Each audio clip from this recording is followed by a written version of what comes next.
Have you ever wondered if there's a right order to do your makeup? SPF, brows, moisturizer, or should I do eyes first? What do I do? Today, I'm walking you through my current go-to routine. Whether you're obsessed with makeup or you're just trying to figure out the right order to apply it, you're in the right place, and keep watching. If you've watched my channel before, you know that I tend to do things a little bit differently as far as the order of makeup, whether it's on myself or on my clients. When I do makeup, it tends to be about the skin and the details. It's just my personal philosophy. So one of the things that I love to highlight on my face in particular are my brows. Now, as you can see, my brows are quite straight. I do have a full brow. I don't have any sparse areas except for right in here where I over tweezed when I was younger. Yes, I'm a child of the 90s. I did over tweeze. I had very, very thin brows at one point, which is a shame because I had beautiful fat Italian brows when I was a kid and I wish I had never touched them. So what I like to do is I like to brush up my brows, place them, and then fill them in where needed, and then I go in with my skincare and the rest of my makeup. The reason being, if I do my skincare first, my skincare can get in between my brows and then that'll cause them to eventually fall throughout the day and I'll lose the shape that I love. So I've just started doing my brows first and then I work my skincare and everything around my brows, and that's my preferred method. My brow is not a brow for everybody and I completely understand that, but this is a technique that has actually transferred into my professional life as well. 9 times out of 10, I will do brows first on a client. I like to see the natural shape. I like to see where they need to be filled in. And to me, brows are the beginning of the frameworks of the face and I can build a look around that. I'm going to do the brow that I've done a million times because it has never failed me. I have the NYX brow glue right here. It's the clear brow glue. I love this stuff. This one's almost empty. It's gonna brush backward through my brow and then start brushing them up just to give them a little bit of shape. I've had plenty of people come at me say they hate the shape of my brows, they hate the way I do them. That's fine. I love them. And the beauty of makeup is you can choose what works for you. This is what works for me. This is what works for a lot of my clients. What happens with a lot of my clients, a lot of them tend to be models, and most of the time they have the most gorgeous full brows, and all I have to do is just put a little bit of brow gel through them and maybe fill in a couple of hairs, and that's it. But when I'm dealing with my more mature clients who have thinner brows, I'm not going to try and create a big fat brow if they don't have the hair and if they don't have the structure. Unless they tell me, please make my brows as thick as possible, do whatever you can. And I will take out my little bag of tricks and try and create something for them. I always listen to the client. I'm never going to come in and say, you have to have this brow. And I'm never going to say to you that you have to have this brow, unless it's something that you want. And then we can definitely try and create it. More often than not, I get compliments on my brows. So to each his own. I have a full in-depth brow tutorial that I'll link below if you're interested. It goes through step-by-step everything that I do, but you know, a full brow is in. It's still in. Even though they're saying skinny brows are back, I feel like a full brow is timeless. I mean, look at Brooke Shields. She's had full brows her whole life, and they've always been in style. Even in the 90s when it wasn't that style, Brooke still had those brows, and they looked amazing. I always had brow envy of her. Oh. Also from NYX Cosmetics, I'm using the Lift and Snatch Brow Pen in the shade Ash Brown. This combo is my tried and true combo. I've been using it for years. I have not found anything that I love more than this. It just works. So I have a pretty good shape here. As you can see, I'm just gonna fill in any areas where it's sparse. Usually that's the tail of the brow. I'm sparse on both sides, like on the upper outside of the brow, or if you use brow gel or brow glue, and NYX has a variety of tinted gels. I actually really love the taupe one because what it does when you run it through your brows, it'll catch all those little hairs that you can't see with your naked eye, and you can actually fake the appearance of a full brow, or even fake a shape that you're looking to make. If you don't have an arch and you want to create an arch, it'll catch those little hairs up on top and you can create that shape. Moving on to moisturizer and SPF. I'm using the Daily Barrier Recovery Cream from Tower 28. This was sent to me by Tower 28 and it's really nice. It's great if you have dehydrated or dry skin. It's very emollient and very hydrating, but it's not heavy. It feels like almost pillow-like. Very light in texture, but very nourishing. Just gonna massage that into my face, avoiding the brows, up the neck.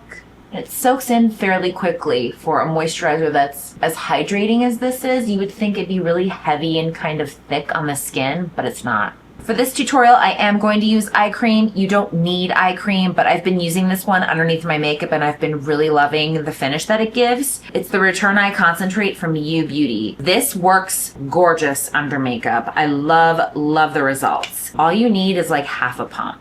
That's it. And take it in on both of my ring fingers. And then sometimes what I like to do is I'll bring it onto my eyelid.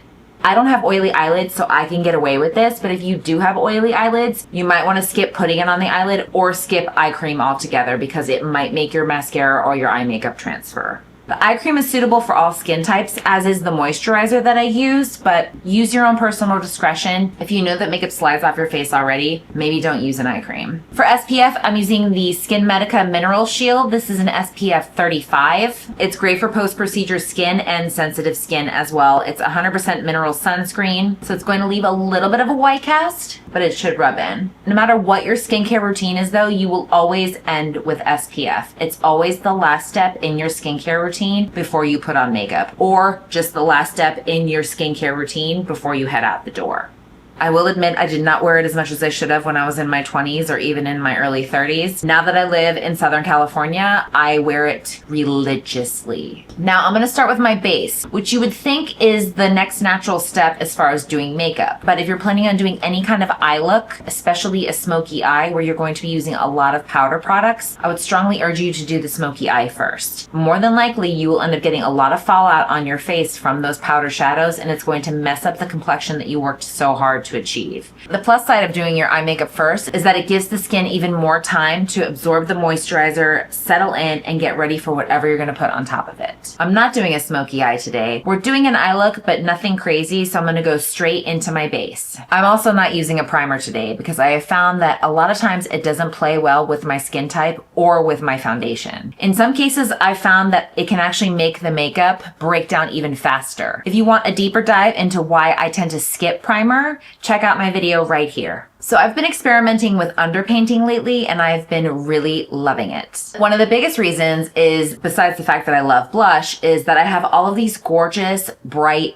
awesome blushes that I really want to wear, but because I'm more on the light to medium side as far as my skin tone, they can get punchy and ridiculous very quickly. One of the ways around that is to underpaint your blush and then put your base on top of it. Now, do I do this every day? No, I do not, but I've been doing it a lot lately, and like I said, I've been really loving my results, and the more you do it, the easier it gets. Trust me. I'm going to take this Bisou blush from Violette. This is in the shade Miriam. I'm going to swatch it for you first. It's this gorgeous cherry red blush, and you can see how pigmented it is even when you blend it out. But if I underpaint it, it makes it much softer and really, really pretty. I'm just going to take the blush and I'm going to place it right there, little on my nose, and actually let's do quite a bit because I want you to really see how this works. And I want to show you how to do this underpainting technique with something as light as a skin tint or a tinted moisturizer. I have the Kosas BB Burst. This is in the shade 21 Light Medium Neutral. This is more of a light coverage. It's not as thin as a tint and it's not as heavy as a foundation. I would say it's a very, very light foundation. So I'm just going to take 2 pumps to start. You can use a beauty blender or a sponge with this. My preferred method is a synthetic brush like this one. This is from It Cosmetics, and I have the Kosas on the back of my hand. I'm just going to take some of that and work it into the bristles of the brush, and then I'm just going to start working all around. So I'm going to hit the center of my face first, underneath the cheek, and then on my forehead. We're avoiding the cheeks at this point. And then I'm going to take whatever's left on my hand and tap it over the cream blush, and as you can see, immediately softened what was there. It's genius. So I'm having a little issue blending this one out. I'm just going to take a little bit more, just a teeny bit, like a little pump of the Kosas, and work it into the brush again. And if I wasn't talking you through this, it wouldn't take me nearly as long to do this, but I just want to show you step by step.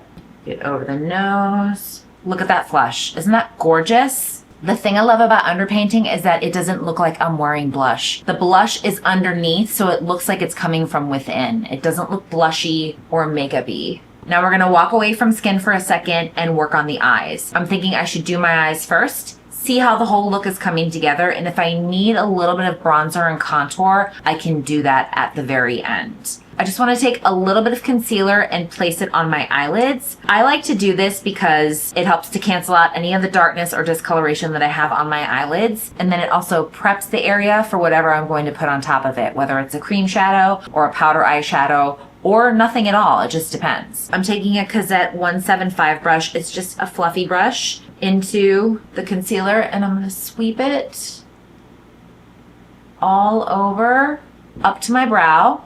And what this also does is that it pulls the look together. You could even just set this, put some mascara on, and it would give you an eye look without giving you an eye look, if that makes any sense. To demonstrate this, I'm going to show you the difference between one eye and the other eye. So I have the concealer on this eye. I'm taking the Tarte Translucent Loose Powder. Any loose powder will do right here, and I'm going to take the same brush and then tap it off. And just in case, I want to make sure I don't have any creases. No, I don't. You don't want to set your creases. And then I'm just going to set that eyelid with the powder. Do you see how much more open my right eye looks in comparison to my left eye? So let's do the other eye. Sweeping it all over, up to the brow, and then powder.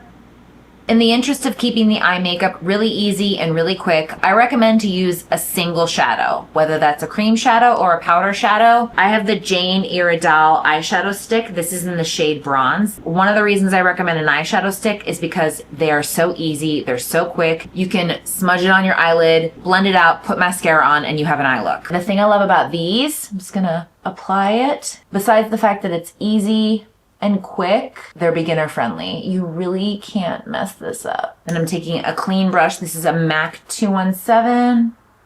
And I'm just gonna buff out those edges. And then I'm just gonna extend the shadow just out like this. You don't have to do this, but because I have a deep set eye, this works with my eye shape.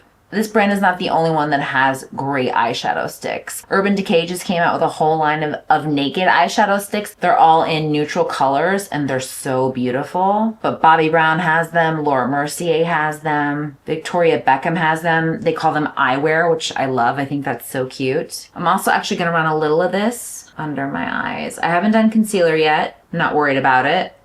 I'm gonna curl my lashes with my Tweezerman eyelash curler. Get in there and really squeeze. I highly recommend investing in a good eyelash curler because you really only have to buy it once. All you'll have to replace are these little silicone pads right in here. That's it. But the component, this will last you forever. This is the Tweezerman one. I love this one. For mascara, my favorite lately has been the YSL Lash Clash. This is in the black shade. I really love this formula. It's really black. You could also wear a brown mascara with this. It would be beautiful, but I wanted something a little bit more.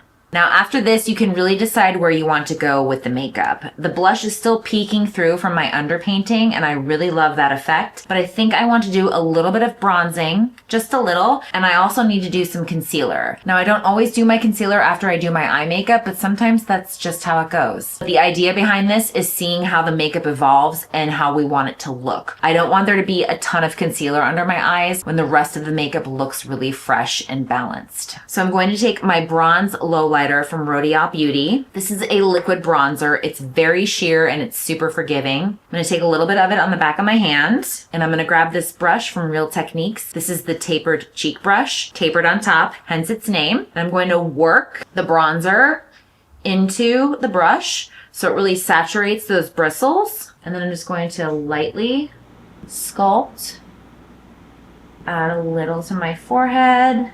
And then I'm going to take my foundation brush and buff out any harsh lines. So now we're actually going to do a little bit of concealer. And I'm actually going to take the other end of my IT Cosmetics brush and work it into the bristles again. So I'm just going to sweep right under the eye. And this concealer has so much pigment that you don't need a lot. The darkness under my eyes is mostly right in here, so that's where I'm putting the product. And I'm just extending it a little bit to give that whole area lift. Because a bunch of you mentioned that I didn't cover my glasses marks on my nose, I'm just gonna do that. In the interest of keeping this as light as possible, I'm not going to set my whole face. I'm just going to set my T-zone and under my eyes. I'm going to take my powder puff into the Tarte Loose powder on the puff like this.